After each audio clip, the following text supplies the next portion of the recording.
Hello, Lanita, the scrappy grandma here, and I'm actually going to be starting a new playlist because I just feel led that I'm supposed to just be sharing real life. And our lives are taking a major real life change that I really feel needs to be out there and shared and discussed and laid out because I know a few of my friends are going through similar things or have gone through similar things, and it's hard. It's hard, and so it needs to be discussed. So, Rusty and I, we live on top of a beautiful hill mountain in the Sierra Nevadas. We have, it's an older home. It's a mobile home. It's not in the greatest condition. We both have been not well over the last 8, 9 years, and maintenance has gone. We have not been able to maintain, but it's our space. It's our peace place. It is an absolute place of peace. We have a dog, baby, and she's been awesome. And then we did not want a cat, but we have chickens and we have rodents. So we needed to get a cat because nothing else was working for the rodents. And so reluctantly, we got a kitten who was a true godsend. We love her to pieces. She is just delightful.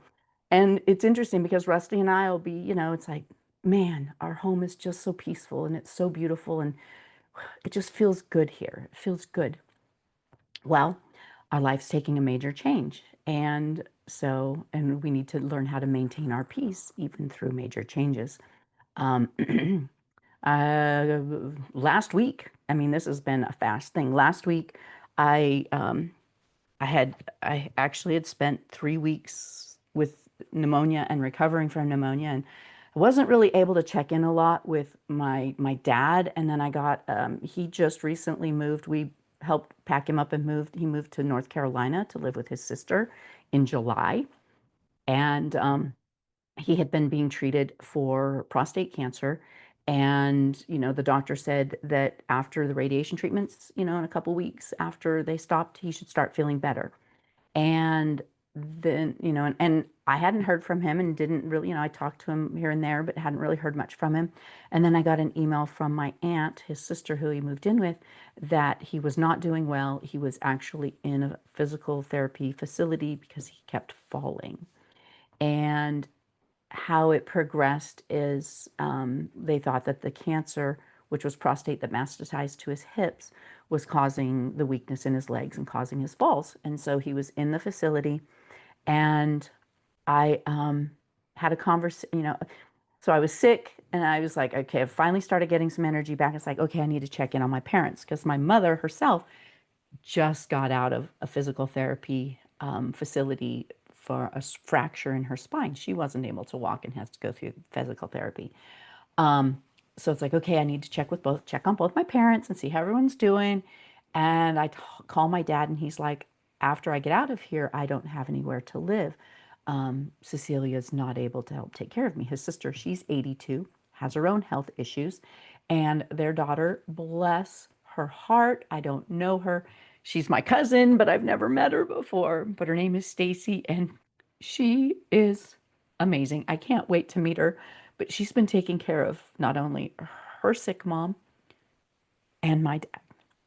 So so I said to my dad on this phone call, I said, and he's used to living like down in San Clemente and San Juan Capistrano and Dana Point, very, very nice, affluent areas of Southern California.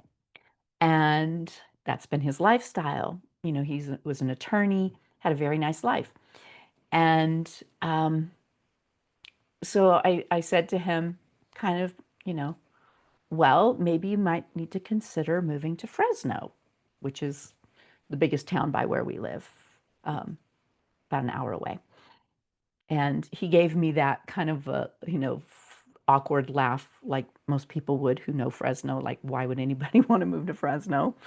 Um, because it's kind of an armpit, honestly. But anyway, and so we kind of had a conversation about things, and then I went and I called my cousin Stacy, because her and I had started communicating on how to take care of him being in the facility. And she's like, "Oh, funny you should call. I just got a text from your dad, and it says he's moving in with you and Rusty." Okay.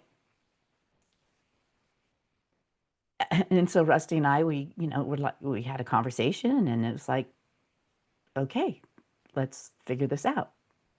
I mean, he has nowhere to go, and we have two extra bedrooms in our home. Okay. So we, in talking to Stacy and in talking to my dad, it looked like we had like 2 weeks.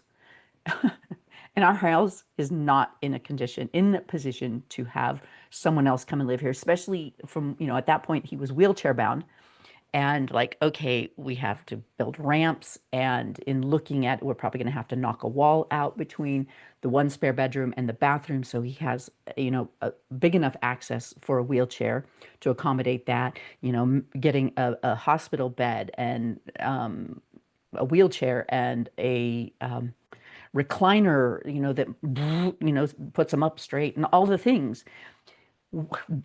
2 weeks. Okay. And we said, okay. And just it's so beautiful because I'm going to tear up, and I my husband is so beautiful because he kept saying, "Hey, look, the Father has been preparing us. We didn't know, but the Father's been preparing us for this over the last 6 months. We recently just had a big carport built to move stuff out into, to be able to have more room in the spare bedrooms. One is for our grandkids because they're here all the time. And then we had the other one that was ended up, it's a food storage slash sewing slash craft slash hoarder room. And really not even passable. I mean, it just was the place where, well, where does this go? I don't know. Go put it in the hoarder room. Well, we were planning on taking the hoarder room and making it into a guest room. So all of this was kind of in motion already. Some of it was in motion already. But we're like, okay, 2 weeks. So last Monday, I was on the phone. Plus, we were having the spring feast. So I can't remember. My days are all off because of being sick. And I mean, the fall feasts. So we had, high holy days. But anyway, I contacted one of our friends who's a contractor who does handyman work like this and, all the things, and was getting it set in motion. And then he had a new diagnosis that the pain and the falling wasn't from the cancer, because the cancer is in remission. Praise Yah. Thank you. Even though it's stage 4 because it metastasized to his hips. But the falling was because he had a fracture in his sacrum where the hip bones come together with the spine. And that's what's causing the pain. That's what's causing where he can't stand on his legs, the falling, all of that. So it looks like, okay, he needs to be in a rehabilitation facility for about 2 months. And I had to help with, he was denied from Medicare. It's been a whirlwind. Like I said, um, I feel like, I feel like I'm a jagged rock that was found out in the wilderness and thrown into a rock tumbler, which is hard but it's good because all my rough edges are going to be smoothed out. And I was also likening it to Joshua because I mean, this is terrifying. And I'm just being honest and real. This is scary because we have a really good life. And this is going to change things dramatically for who knows how long. So, anyway, it's like, okay, when Joshua went with the 12 spies to spy out the land, he saw the same things that all the other ones saw, him and Caleb.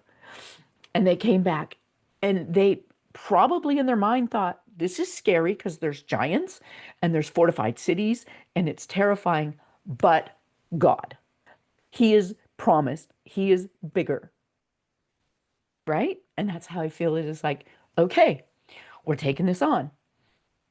It's scary. It's terrifying. There's so many unknowns and it's going to change our life. But am I equipped? Am I capable of doing this really in real life?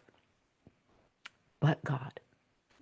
But God promised, honor your father and your mother so it will go well with you in the land, so that your life will go well. Okay, we said yes. Yes, Lord, we hear and we will do. We will put your word into action and we will do this. Well, then it moved to, okay, you have 2 months. So we're like, whew, okay, we can step back and breathe for a minute. Still everything's in motion.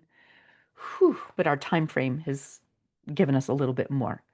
Well, then yesterday I just found out that it looks like he's going to be here in a month. So it went from 2 weeks to 2 months to 1 month. Okay, so I covet your prayers. And the Father has been so gracious. He just happens to, like I went to take our dog to be groomed. And one of the things we need to take care of is my father's estate and his, the legal things. And she just started telling me about how she has an elder attorney who helped her figure out her husband's estate when he got dementia and everything. And then it's been, one thing after another of just talking to somebody and boom, I can mark stuff off of my list of I needed to find this, I needed to find that, I needed to find this, I needed to find that. And the Father's just bringing all the pieces together. And it's so when you're obedient, even when it looks big and scary, like Joshua and Caleb, when you're obedient and it even looks big and scary, that's when he comes in and takes care of things and lines things out. So, um, I'm going to be bringing you along on this journey to the best of my ability. I just wanted to share where we're at and what we're going through. Things like my garden was awful this year. I did not get to do very much processing of anything. I didn't have time. I didn't have the health. I didn't have the garden. It's like the Father is shifting our world. And so, going from prep and, preparation of food and things like that, and herbal and all of that, and, um, coaching, health coaching and things like that, a lot of that's probably going to go along the wayside because my priorities are going to be the Father, my husband, my children, my grandchildren, and my Father and the Torah. I still my goal and heart's desire is to continue doing the weekly Torah portion readings and being in our women's Torah portion group. That's key too. Um, and then sharing the journey with y'all on YouTube. So anyway, that's what we're going through. Hey, let me know if you've got any wisdom, advice. Please be praying from my heart, praying for my physical ability, praying that, you know, I don't like people. I like living up on this mountain kind of isolated and by myself. And so this is going to be a big change for me to have someone in my home. I like my quiet days. I like being alone all day long. So this is going to be a lot.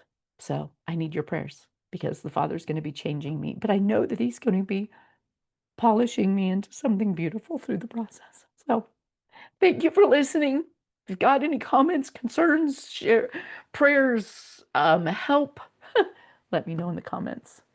Thank you so much. Be blessed.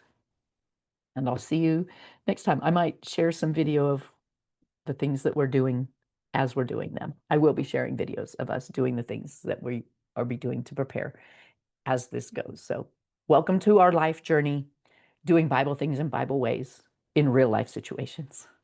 Be blessed.